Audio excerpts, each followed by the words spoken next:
So we're back here again, episode 2 with Russell, and again, back out at Hawks View in Lake Geneva. Thank you again to letting us come out here and consistently enjoy this course and get our participants out here. So last episode, we obviously, we talked about who Russell is, a little bit about your time in the military. You're still in, which is not something we typically have on the podcast. So some of our questions are a little bit different for you. In terms of the stigmas that you talked about that you've noticed in the military, if you look back on childhood and kind of growing up, what stigmas that you saw maybe as a child have kind of carried through to the military? And with that, as like a society, how are you able to address them in a positive way so that you've maybe stayed ahead of them? Yeah, there's a lot. I grew up. I'm 42 years old, right? So growing up a product of the 80s, there was just a lot of things. I mean, I think things like sexism in some ways is a little bit more prevalent then. I really think, growing up in central Wisconsin, like you had to be a tough kid to make it, right? I mean, there was a lot more bullying. There was a lot more just there's a lot of that now, but I just kind of feel like I experienced a lot of things where you just always felt like you're maybe competing, or someone's always felt like somebody's kind of putting you down. Yeah. And being a short guy, right? Like, and you're not much bigger, but I was dealing with that all the time, right? But just because you're a smaller dude doesn't mean you're a less capable dude. I mean, maybe we get more girls, so it balances out. I don't know, but that was, I think that's always like a big one coming into the military, or it's kind of transcended that is, you I don't want to say I have a Napoleon complex, but you have to find different ways to make yourself stand out. But then additionally, I think, especially being a leader now is, I focus so much on creating a welcoming environment, right? Sure. And an environment where people just feel comfortable just being in that environment and doing their jobs and be able to enjoy themselves. Probably another stigma is like you can't have fun while you're working hard, right? Or something to that effect. Like we, as my own experience as a leader is like, you want to make the military an enjoyable experience. You want people to be comfortable at their jobs, right? And hopefully, as a result, they leave from that experience, whether it's 2 years, 6 years, or 20 years. That time that they spent with you was time well spent. They got something out of it. They didn't leave that experience feeling traumatized. You did your part to be able to kind of help them through that phase of their life. And so I focus a lot on that, just because I did not always experience that myself. So I think just how to, transcending kind of the things I experienced as a child and maybe apply those as a leader. Maybe didn't realize I do that much until you kind of start looking back at it and realize, maybe you are the person that you are because of the things that you experienced then. It's a breath of fresh air to hear what you say in terms of taking care of your people. I personally had not great leadership for whatever reason. So to hear someone who's a major, in a position, what is that? We're field grade now? Yep, field grade, Yeah. yep. 04, yeah. I don't think that existed much where I was, and that, led to a lot of my moral injuries. But the Wisconsin National Guard's got some good leaders, so it's good to hear that. Yeah, I would add one thing, in our challenge, I think, especially being a field grade, right, is how do we impact, junior captains and senior lieutenants and cadets who are going to be in our shoes, right, as field grade officers 5-10 years from now, from carrying on that same approach, creating that culture of acceptance, and just being a good leader, looking out for your people, right, actually caring about issues that people may have and helping them see through that. So I think there's a part of it that is we're going to we're going to be this way because it's the right thing to do, but we also need to educate the next group of leaders so that that development and those trends continue. It'll make a stronger force in the long run. So awesome. I really appreciate it. They're lucky to have you. Yeah, thanks. if you live in the southeast Wisconsin, northern Illinois area, and you'd like to be a guest on our show, kind of share some of the things that have helped you deal with traumas, stigmas, things like that, and if golf has helped you along the way, even better, make sure you email me at joseph.melsack@hftr.us, and I'll get back to you as soon as possible, and we'll do everything we can to get you out here to enjoy the beautiful Hawks View Golf Course in Lake Geneva. Thank you. So we're kind of getting to the point where on this podcast, you know, a lot of what we deal with is getting our participants to talk about the stigmas that exist, the traumas that we've gone through, our own PTSD, morally injurious events in our life. You're still in service, so it's, you know, we have to be mindful of certain things we talk about. But when things have come up and they've kind of put you in a place of, you know, maybe you're human, right? So things happen.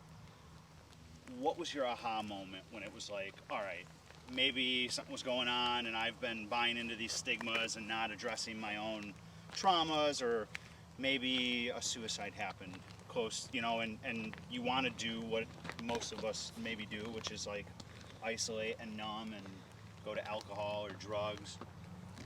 When it happened for you, that moment, what did that look like and what came from that for you?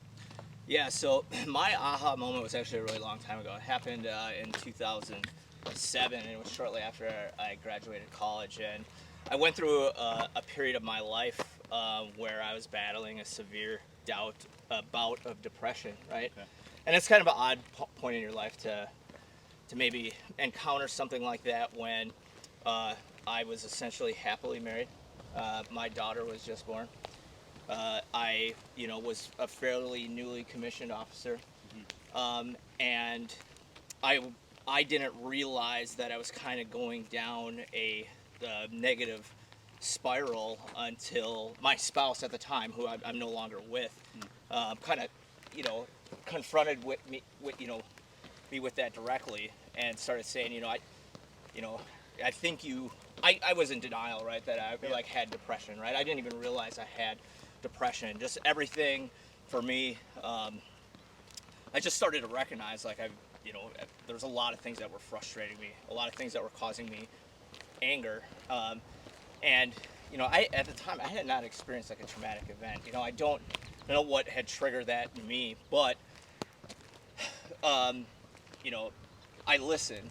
The first thing I did was listen to the person that I trusted the most and said, hey, it's probably something that you want to take a look at. And so thankfully, it's the way the military is now. I mean, I can go out and say, I sought mental health treatment at the time, right? Okay. And also found out that I had pretty severe anxiety, and probably something that I probably should have recognized earlier in my life, that I have general anxiety disorder. I do to this day. I mean, and it's something that you're probably, most folks, you have to manage that as you age, and maybe at times it kind of goes away, and then or it doesn't go away, but it gets a little bit better. I take medications for it up to this day, and I'm glad that I do, because it helps me manage it, certainly. But I did need somebody to tell me, and I had to be willing to listen. Yeah. And it's sometimes I think it's a hard thing for a younger man especially to do, because you don't like to be told that you're wrong, right? Right. Or and we have a tendency, I think, especially as males, to say, hey, everything's fine with me, right? Like I'll be fine, or you just internalize those things. You don't want to talk about those things. But I felt a lot better after I did talk about those things. Now, for me, it's something that I've battled. I mean, I've continuously sought mental health counseling, on and off for years. Probably going on 15 years now. I mean, this goes back to like 2007. Yeah. But what it's done for me is, put me in a place that I know how to manage it, right? And I think I don't know what road would it have taken me down if I didn't have the tools to manage it, or I didn't realize that it was something that I was battling. Yeah.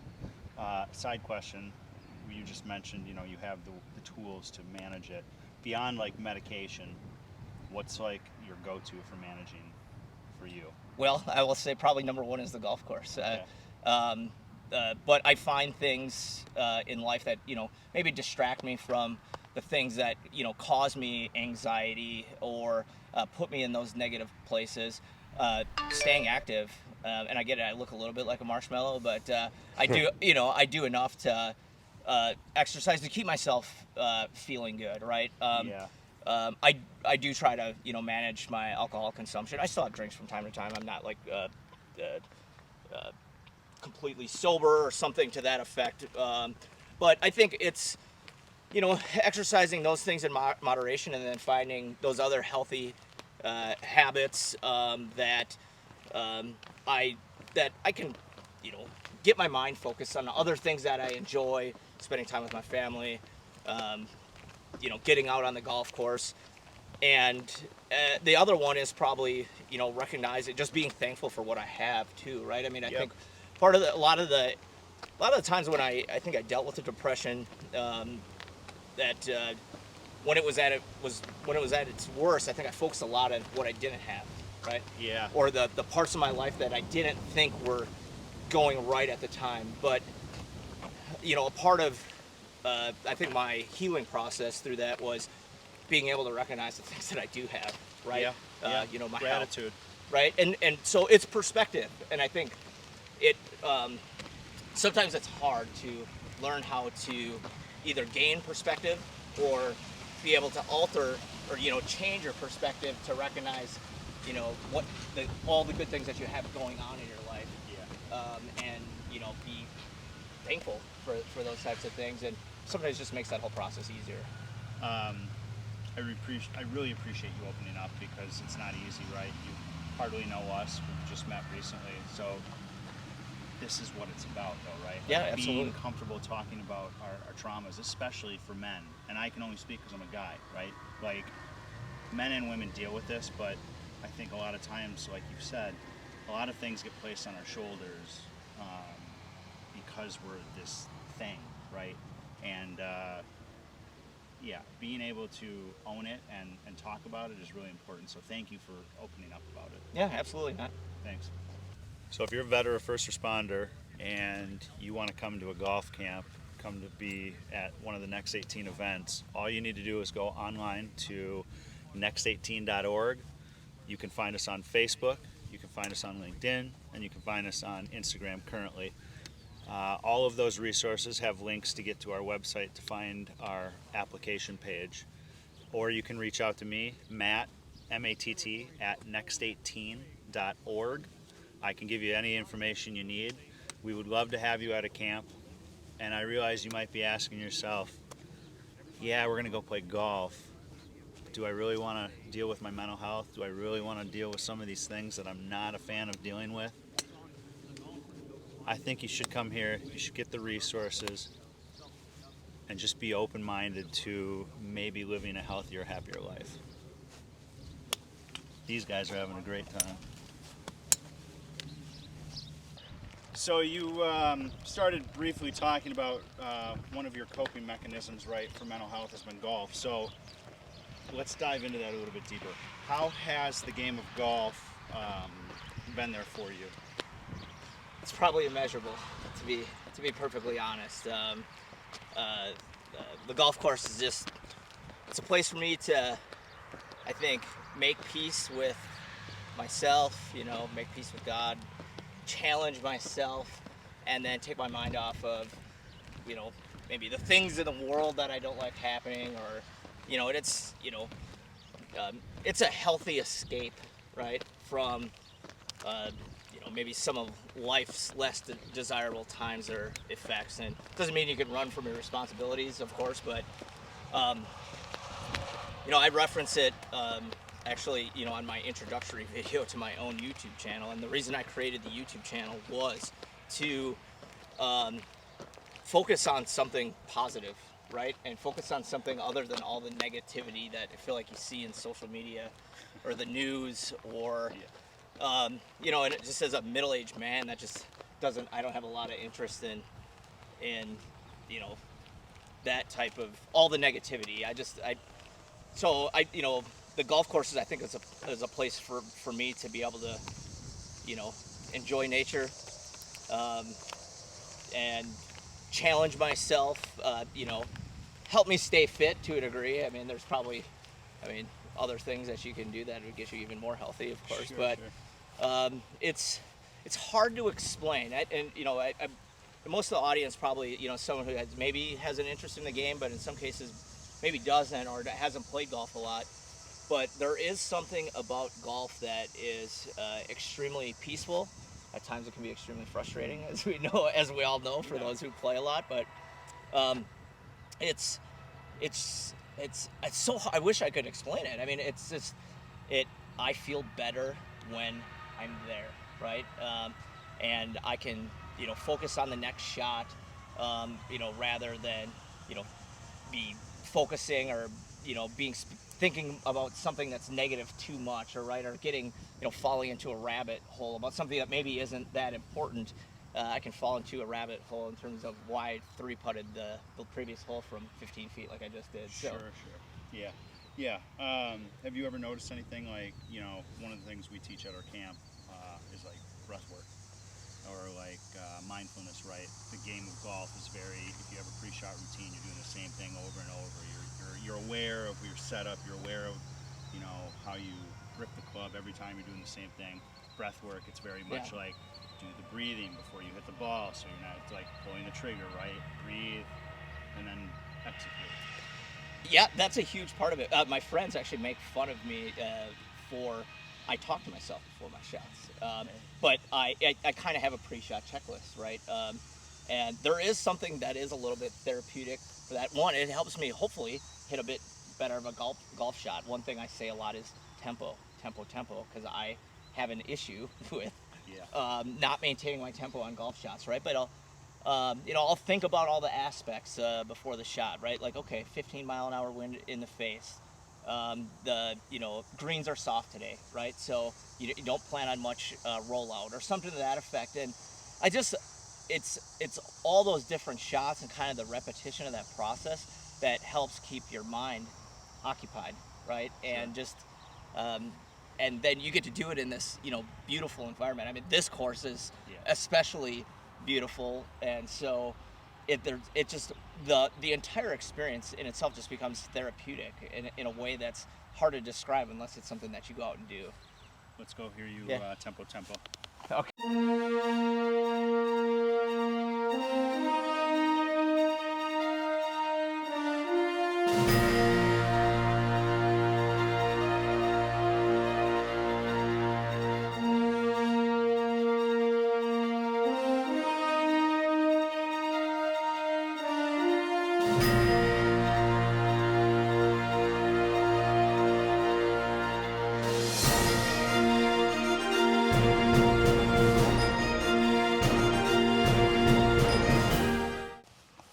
All right, so one more main question for you here before we get into the fun stuff.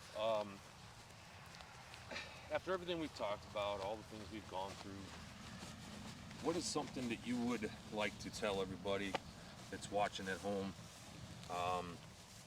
about, I guess one piece of advice you would give somebody, and it could be multiple pieces, whatever, just kind of some advice you would give to someone who's struggling with talking to somebody or dealing with stigmas. Yeah, I think number one is you've got to break that barrier and don't be afraid to seek treatment. It's the first step is the hardest. You hear that used in many different types of contexts, whether you're starting a new hobby, whether you're starting a YouTube channel, or whether you're going out to, maybe seek some help to get yourself back, in good working order and in a place where you need to be mentally. Don't be afraid to take that first step. You owe it to yourself, Right. right? Number two is that remember that what you're dealing with, you are not alone. And maybe you don't feel like you may find yourself at a point in your life where you don't feel like you're at the best mental space, the best place. Mm-hmm. But there's you know, a lot of very successful, very you know, people who put on a front, right, that everything is fine, right? But in fact, they very likely are dealing and managing with a lot of the same things that you know, you may be feeling like you're dealing with yourself. And I think we have a tendency to, and naturally too, to maybe put ourselves on an island a little bit, or you know, you know, try to understand, you know, I don't think, or try maybe think to ourselves, I'm the only one who's going through something like this, and you're certainly not alone. And there's a lot of people out there and a lot of resources because of their own shared experiences with that can help you manage that. I think my last biggest thing is, you know, you got to take care of yourself. You've got to believe in you, and you've got to think about the long-term vision, right? Things may not be good today. Things might not be good next week, and they might not be good next month. Next year, they might be starting to get better. 5 years from now, you could be living a life that's completely different than what you're experiencing now. You see these stories of folks who maybe, you know, they lose a bunch of weight, or they, you know, they find a new partner, they get into a new healthy relationship. Like, there are so many people I know out there right now, and it's ongoing, who are not in that place where they want to be. When you take that first step forward, you have to recognize that you know, things aren't going to get better overnight. You know, build a plan to get yourself, you know, mentally healed, you know, maybe more physically fit, and set a goal to, hey, this is where I want to be in a year. This is where I want to be in 3 years, whatever it may be. And it starts with just those short range targets that, hey, I'm going to do this for me tomorrow. And then I'm going to build a habit, and I'm going to do this for me. Maybe it's every day, maybe it's every other day for the next 2 weeks, right? And start just making little goals so you can make progress to get yourself to where you want to be.